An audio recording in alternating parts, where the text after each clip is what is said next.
खानदान की इज्जत नीलाम और घर का चिराग बेपरवाह। क्या ससुर के पैसे से वीरानी इंडस्ट्री को खरीद लेगा अपना ही दामाद? नमस्ते दोस्तों, क्योंकि सास भी कभी बहू थी में अब तक का सबसे बड़ा संकट आ चुका है। वीरानी इंडस्ट्री की नीलामी की खबरों ने घर में कोहराम मचा दिया है, लेकिन घर के कुछ सदस्य इसे लेकर बेहद संजीदा हैं तो कुछ बेहद लापरवाह। चलिए जानते हैं आज के प्रोमो का पूरा सच। प्रोमो की शुरुआत घर के भारी तनाव से होती है। एक तरफ आरोप प्रत्यारोप का दौर चल रहा है कि जो भी हो रहा है वो अपनों की वजह से हो रहा है। वहीं दूसरी ओर मीर की लापरवाही देखकर सब दंग हैं। घर में नीलामी की बात हो रही है और मीर आराम से फोन देख रहा है। वो कहता है कि जो लिखा है वो होकर रहेगा, रोने से किस्मत नहीं बदलेगी। असली ट्विस्ट तब आता है जब वीरानी परिवार का दामाद एंट्री करता है और कहता है कि कंपनी वो बचाएगा।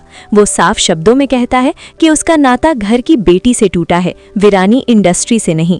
वो ससुर से मिली मोटी एल्यूमिनी का इस्तेमाल करके वीरानी इंडस्ट्री पर कब्जा करने का प्लान बना रहा है। दोस्तों, इस प्रोमो का सबसे बड़ा हाईलाइट मीर का किस्मतलादी रवैया और दामाद का बदला लेने का तरीका है। जहां मीर संघर्ष करने के बजाय हार मान चुका है, वहीं दामाद अपनी एल्यूमिनी के पैसे को हथियार बनाकर वीरानी परिवार को उनके ही पैरों पर खड़ा करने या उन्हें नीचा दिखाने की कोशिश कर रहा है। ससुर के पैसे से ससुर की ही फैक्ट्री खरीदना एक बहुत बड़ा माइंड गेम है। मेरी भविष्यवाणी है कि दामाद का ये कदम वीरानी परिवार के लिए मददगार होने के बजाय एक नई मुसीबत बनेगा।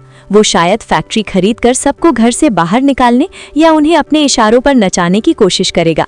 तुलसी एक बार फिर इस स्थिति को संभालने के लिए सामने आएगी। मीर की लापरवाही के पीछे भी शायद कोई बड़ा राज हो सकता है। आने वाले एपिसोड्स में वीरानी इंडस्ट्री को बचाने के लिए एक बिजनेस और इमोशनल वॉर देखने को मिलेगा। क्या मीर का लापरवाह भरा रवैया सही है? क्या दामाद वाकई वीरानी इंडस्ट्री को बचाना चाहता है या ये उसका कोई नया बदला है? अपनी राय कमेंट्स में जरूर साझा करें। क्योंकि सास भी कभी बहू थी के हर लेटेस्ट अपडेट और अपकमिंग प्रोमो के लिए हमारे चैनल को सब्सक्राइब करें। वीडियो को लाइक करना ना भूलें। शुक्रिया। तो बराए करम रोजाना के मजीद अपडेट्स के लिए चैनल टेलीटेल्स को लाइक, शेयर और सब्सक्राइब करें। शुक्रिया।